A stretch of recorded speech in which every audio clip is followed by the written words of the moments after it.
Di bumi ini, terdapat sebuah makhluk ciptaan Allah SWT yang kita sebut dengan tanaman atau tumbuhan. Tumbuhan sangat berperan penting dalam kehidupan di bumi, sebagai sumber oksigen dan sebagai bahan pangan makhluk hidup lainnya. أَوَلَمْ يَرَوْا أَنَّا نَسُوقُ الْمَاءَ إِلَى الْأَرْضِ الْجُرُزِ فنخرج به زرعا تأكل منه أنعامهم وأنفسهم أفلا يبصرون. Dan dialah yang menjadikan tanaman-tanaman yang merambat dan yang tidak merambat, pohon kurma, tanaman yang beraneka ragam rasanya, zaitun dan delima yang serupa bentuk dan warnanya dan tidak serupa rasanya. Makanlah buahnya apabila ia berbuah dan berikanlah zakatnya pada waktu memetik hasilnya. Tapi janganlah berlebih-lebihan, sesungguhnya Allah tidak menyukai orang-orang yang berlebihan. Halo adik-adik selamat jumpa lagi bersama saya, Bu Evi. Di video ini kita akan belajar bersama tentang desain khusus materi pelajaran sekolah, yaitu desain belajar IPA.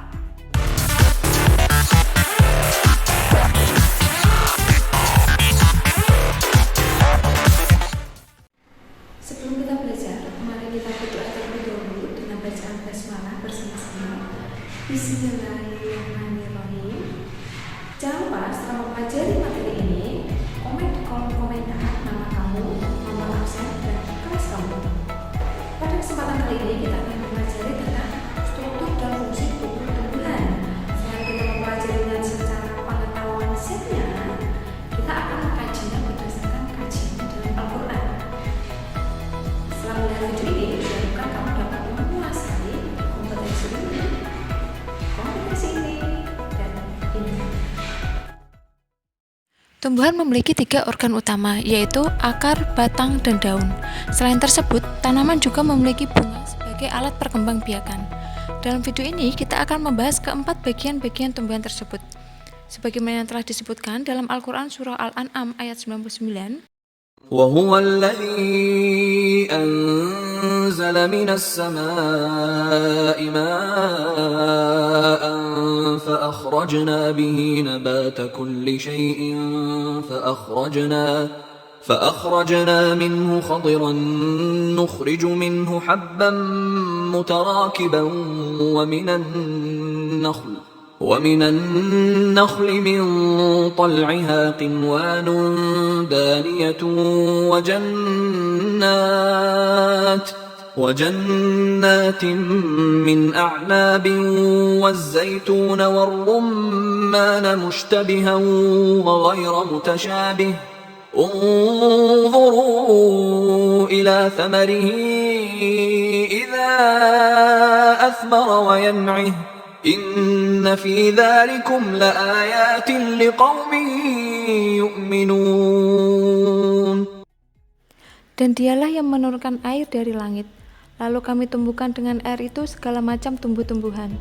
Maka kami keluarkan dari tumbuh-tumbuhan itu tanaman yang menghijau itu butir yang banyak, dan dari semayang kurma mengurai tangkai-tangkai yang menjulai, dan kebun-kebun anggur, dan kami keluarkan pula zaitun dan delima yang serupa dan yang tidak serupa. Perhatikanlah buahnya pada waktu berbuah dan menjadi masak. Sungguh pada yang demikian itu tanda-tanda kekuasaan Allah bagi orang-orang yang beriman. Bagian tumbuhan yang pertama adalah akar. Jenis sistem perakaran terdapat akar serabut dan akar tunggang. Akar pada tumbuhan berfungsi untuk menambatkan tumbuh-tumbuhan pada tanah atau tempat tumbuhnya, agar mampu berdiri kokoh dan melindungi tumbuhan dari tiupan angin dan arus air. Fungsi akar yang kedua adalah untuk menyerap air dan zat hara yang terlalu di dalam substrat serta mengalirkannya ke batang dan daun. Dan pada beberapa jenis tanaman, akar juga berfungsi sebagai tempat menyimpan cadangan makanan.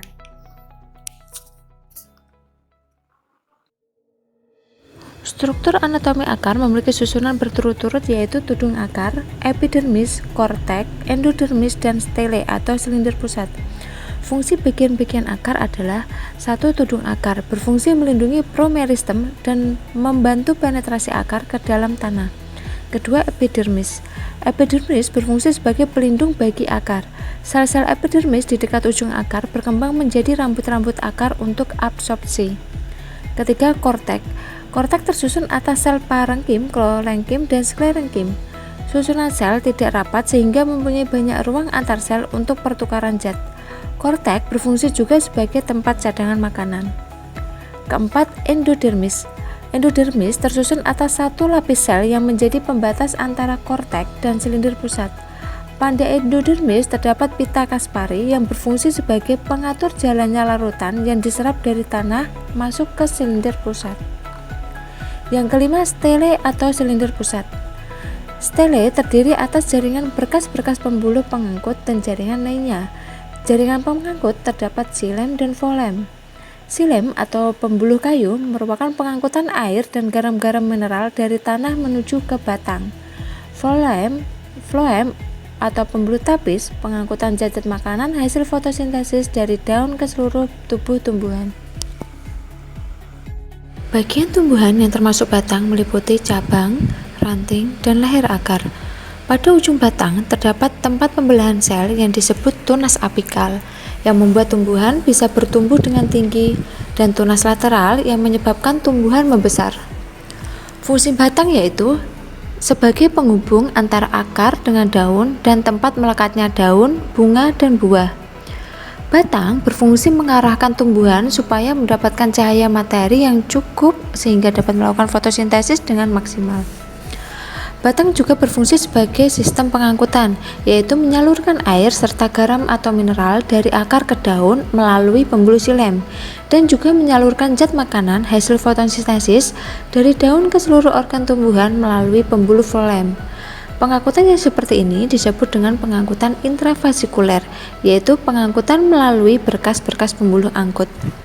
Selain tersebut, batang juga dapat berfungsi sebagai penyimpanan hasil fotosintesis atau cadangan makanan.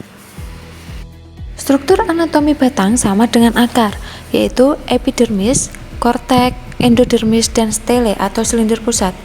Namun, akar dan batang memiliki perbedaan-perbedaan. Beberapa perbedaan akar dan batang sebagai berikut. Yang pertama, akar tidak mempunyai buku-buku.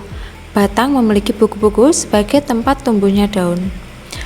Akar memiliki tudung akar dan bulu akar, sedangkan batang tidak memiliki tudung dan bulu. Akar bersifat hidrotopik positif, yaitu bergerak menuju air, sedangkan batang bersifat hidrotopik negatif, atau bergerak menjauh dari air. Untuk akar bersifat geotropik positif, yaitu akar tumbuh ke arah gaya gravitasi, sedangkan batang bersifat geotropik negatif, yaitu batang tumbuh melawan gravitasi.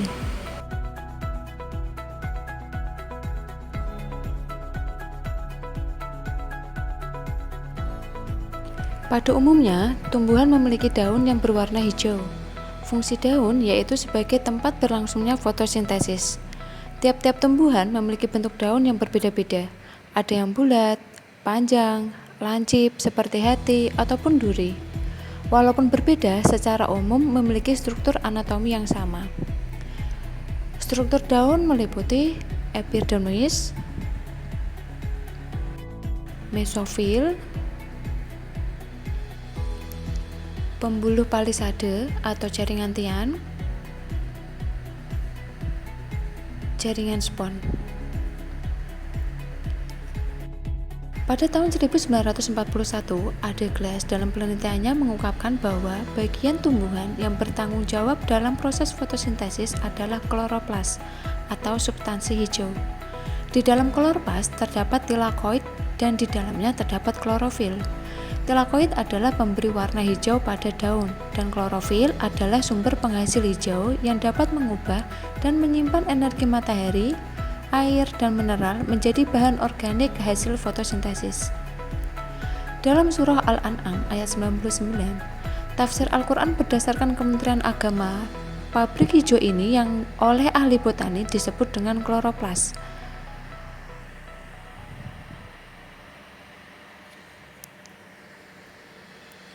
Kloroplas mengandung klorofil yang di dalam Al-Quran disebut sebagai al-khodir atau bahan hijau, di mana tumbuhan memanfaatkan energi cahaya matahari dan mengubahnya menjadi energi kimia sebagai nutrisi tumbuhan, sehingga menghasilkan biji-bijian, buah-buahan, dan bagian tumbuhan lainnya. Proses fotosintesis dengan peran klorofil dan kloroplas merupakan salah satu dari ayat-ayat kauniyah yang menunjukkan bahwa manusia dan hewan menerima makanannya dari yang dihasilkan oleh tumbuh-tumbuhan dalam pabrik hijaunya, bisa berupa biji, buah, atau bagian tumbuhan lainnya. Pada lapisan terluar daun, tepatnya di epidermis atas, terdapat mulut daun atau stomata yang berfungsi sebagai tempat pertukaran gas. Stomata membantu penguapan uap air dari dalam tubuh tumbuhan. Saat tumbuhan kelebihan air, stomata akan terbuka untuk transpirasi. Adapun saat tumbuhan kekurangan air atau cuaca panas, stomata akan tertutup untuk menghindari kekurangan air. Cahaya matahari merangsang sel penutup menyerap ion K+ dan air sehingga stomata membuka pada pagi hari. Oleh karena itu, untuk memberikan pupuk daun, sebaiknya bisa dilakukan di pagi hari. Fungsi daun sebagai tempat berlangsungnya respirasi oleh stomata, transpirasi, dan fotosintesis.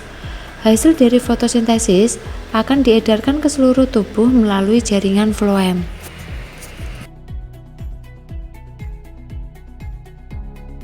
Bunga adalah alat untuk berkembang biak dari tumbuhan.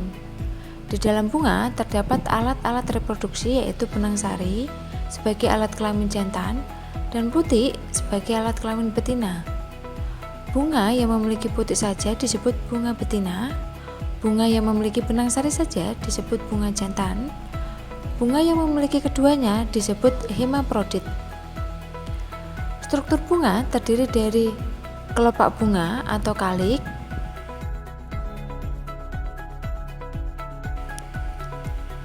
mahkota bunga,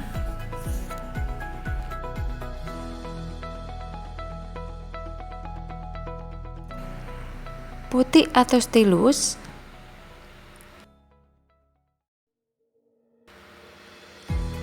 benang sari atau stamen.